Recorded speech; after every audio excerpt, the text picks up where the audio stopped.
এই কি অবস্থা?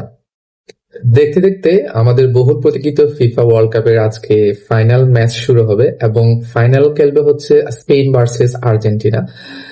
সো আর্জেন্টিনা ফাইনাল ওটা নিয়ে অনেকের কাছে বিতর্ক রয়েছে, অনেকে সেটা মানতে পারেনি, অনেকেই বলেছেন ফিফা তাদের পক্ষে কথা বলেছে, রেফারি তাদের পক্ষে ছিল। যাই হোক, সেই দিকে না যাই। আমার কাছে মনে হয় স্পেন এবং আর্জেন্টিনার ডেস্টিনি ছিল এটাই, তারা এবারের ফাইনাল একসাথে খেলবে। হয়তো এখান থেকে কোন একটা দল জিতবে, অবশ্যই আর্জেন্টিনা হতে পারে, সেটা স্পেন হতে পারে। কিন্তু আমার আজকের ভিডিওটা তাদের উদ্দেশ্যে যারা দলকে সাপোর্ট করার নাম করে, পছন্দের প্লেয়ারকে সাপোর্ট করার নাম করে যে টক্সিসিটি ছড়িয়ে থাকে, অন্য দলের সাপোর্টার যারা রয়েছে তাদেরকে হেয় করে থাকে, শুধু হেয় না, অকথ্য ভাষায় গালিগালাজ করে, এবং কয়েকদিন এই যে নিউজ পোর্টাল করলে কিন্তু দেখা গেছে অনেকে মৃত্যুবরণ করেছে। শুধুমাত্র সেই সব টক্সিক ফ্যানদের উদ্দেশ্যে হচ্ছে আজকে আমার ভিডিওটা। আমার কথা হচ্ছে, আমরা খেলা দেখি কিসের জন্য? আমরা খেলা দেখি সর্বোচ্চ পরিমাণে বিনোদনের জন্য। কেউ হয়তো বা খেলার প্রতি বেশি অবসেসড, কেউ হয়তো বা কম অবসেসড, কিন্তু সবাই আমরা খেলা দেখি বিনোদনের জন্য। কারণ আমাদের জীবনে বিনোদনের অবশ্যই প্রয়োজন রয়েছে, কিন্তু বিনোদনের নাম করে আমার অপোজিটে যারা সাপোর্টার রয়েছে, অর্থাৎ আমি যে দলটা সাপোর্ট করি অথবা আমি যে প্লেয়ারকে সাপোর্ট করি, তাদেরকে হয়তো অন্য কেউ সাপোর্ট করে না, তারা অন্য প্লেয়ার বা অন্য দলকে সাপোর্ট করে, তাদেরকে তো হেয় করে কথা বলার, তাদেরকে গালিগালাজ করার কোনো রাইট আমার নেই। কারণ দিন শেষে আমরা সবাই মানুষ, সবাই বিনোদনের জন্যই খেলা দেখি।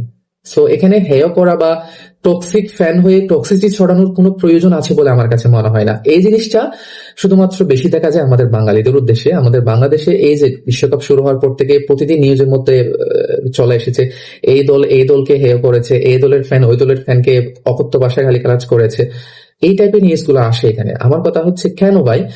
আমরা সবাই মানুষ, সবাই খেলা দেখবো বিনোদনের জন্য, নিজের আনন্দের জন্য। আনন্দকে আমরা বিষাদে কেন পরিণত করব? ফাইনালি আজকে ফাইনাল খেলাটা অনুষ্ঠিত হবে। আজকের পর থেকে কিন্তু এই বিনোদনটা একদম আগামী 4 বছরের জন্য একেবারে বন্ধ হয়ে যাবে। সেটা দেখে আমার, সেটার জন্য আমার ভালো লাগতেছে, কারণ এই টক্সিসিটিটা আগামী 4 বছর হলেও একটু কম থাকবে। কারণ আমাদের বাংলাদেশের ফুটবল ফ্যান যারা রয়েছে, যারা ফুটবল ফ্যান বলি, ক্রিকেট ফ্যান বলি, সবার ক্ষেত্রে কিন্তু সেম, তারা অনেক বেশি টক্সিক আমার কাছে মনে হয়। সো আমার দল আমি সাপোর্ট করব, আপনার দল আপনি সাপোর্ট করবেন, আপনার প্লেয়ার আপনি সাপোর্ট করবেন, আমার প্লেয়ার আমি সাপোর্ট করবো। That's my right and that's your right. এখানে আমার রাইট এবং আপনার রাইট ইন্টারফেয়ার করার অধিকার আপনারও নেই, আমারও নেই। সো কেন, মানে এত টক্সিক হবো কেন আমরা?